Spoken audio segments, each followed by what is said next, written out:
Hello everyone, my name is Anamika and today we will be discussing about the topic time-space trade-off and abstract data type. So before moving on to time-space trade-off, let us discuss what is time complexity and space complexity. The efficiency of any algorithm can be decided by measuring the performance of an algorithm. We can measure them by two factors, that is time complexity and space complexity. Time complexity of an algorithm is the amount of time taken by an algorithm to run, and the space complexity is the amount of space taken by an algorithm to run. While developing any software, selection of an appropriate algorithm is a vital role. Appropriate algorithm is one that consumes less time and less space. Suppose, before moving on to time-space trade-off, let me discuss a small example of time-space trade-off. There are two scenarios. In scenario 1, there are two algorithms. Algorithm 1 takes 10 seconds of time to execute the task and space of 100 bits to execute the task. In algorithm 2, it takes 12 seconds of time and the space required is 200 bits. So we can easily say that algorithm 1 is better than algorithm 2 because it takes less time and less space. In scenario 2, you can see there are again two algorithms. In algorithm 1, we can see that the amount of time taken is 12 seconds and the amount of space taken is 100 bits. And in algorithm 2, you can see that the time taken is 8 seconds and space occupied is 200 bits. So we can say that algorithm 2 is better because it takes less time. You may be thinking why we are assuming time only. Why we can't say that we should take algorithm 1 because it occupies less space. But we always assume that time complexity should be taken first because time is our priority. Because in our laptop or desktop we have infinite number of spaces present, so we can store the data anywhere. So in this example we will choose time as a dominant term. So we can say that algorithm 2 is better than algorithm 1. Till now we have known that best algorithm to solve any problem is one that acquires less memory and takes less number of time to complete its execution. But designing such an ideal task is not an easy. So one may require less memory space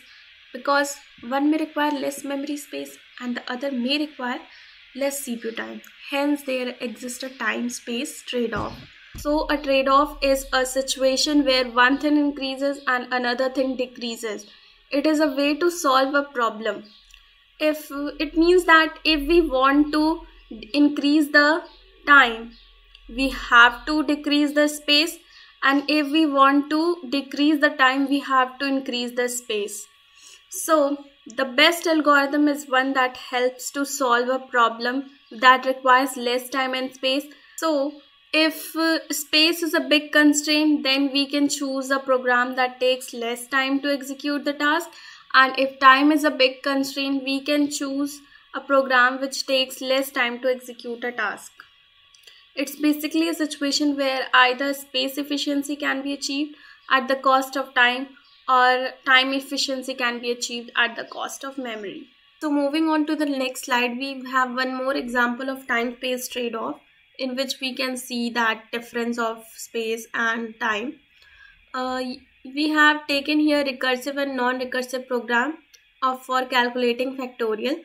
In factorial, in this program we can see that factorial without recursion, we have a function in which we have taken f, we have initialized f as 1, we have used only a single for loop to execute the task.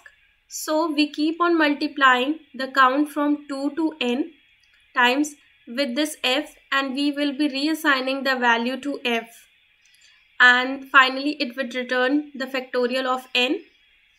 Here in this example of factorial with recursion, we will simply check if the value of n is less than equal to 1, we will return 1. Otherwise we need to call a recursive call. Here we will do the multiplication with the result of the function call. And if we see the code, it is lesser comparatively, but in this less code, huge calculation is involved, and the statement is also called again and again. It also uses stack space as well, and it's also taking more time to complete the task. So by this example, we can see that in this factorial without recursion, more number of lines is taken and more memory is required.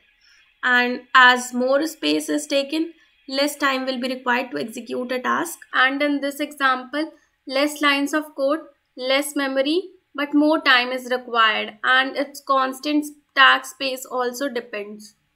Till now we have discussed space-time trade-off, and now let's move on to our next topic, that is abstract data type, that is ADT.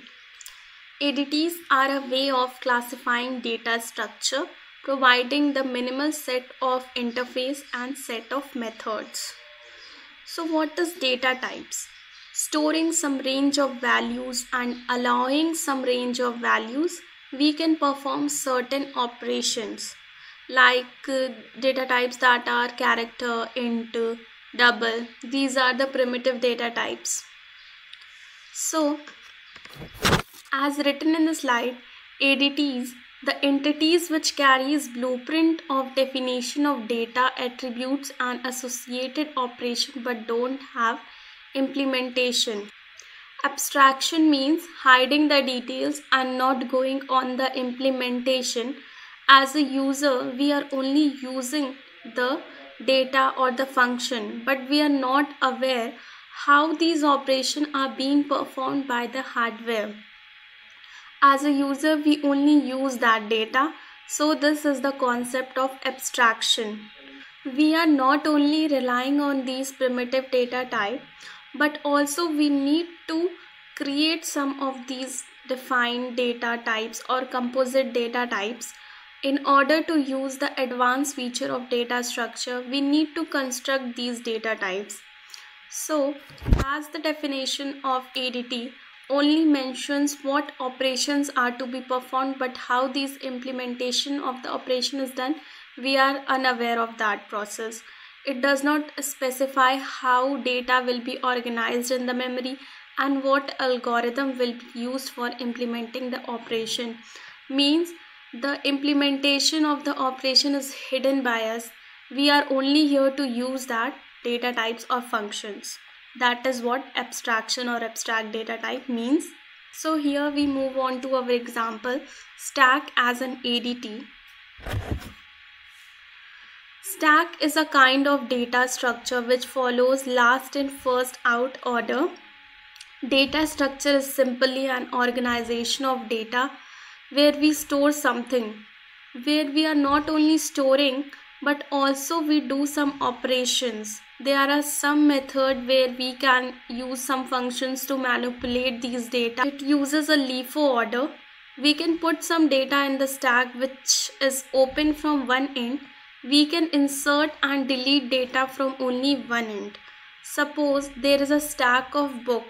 So the book which is at the top will be removed first and the book which is at the last will be removed at last. So in order to see the status or know how many elements are there in the stack, we initialize a variable called top which points to the last position of the stack. It is going to increase when we are inserting an element and it is going to decrease when we are deleting an element from the stack. So stack as an ADT, stack, these are some operations you can see here. These are the operations which we perform in stack. We use push operation to insert the element in the stack list, and to delete an element we use pop operation. To create a stack we use create function and is empty to know if the stack is empty. If the stack is empty, we cannot delete any element because it has no element, and if the stack is full, We cannot insert any more element than that. Size, to know the size, how many elements are present in the stack, we use a function size. So this is all about abstract data type and time space trade-off. I hope I am able to explain trade-off and abstract data type. Thank you.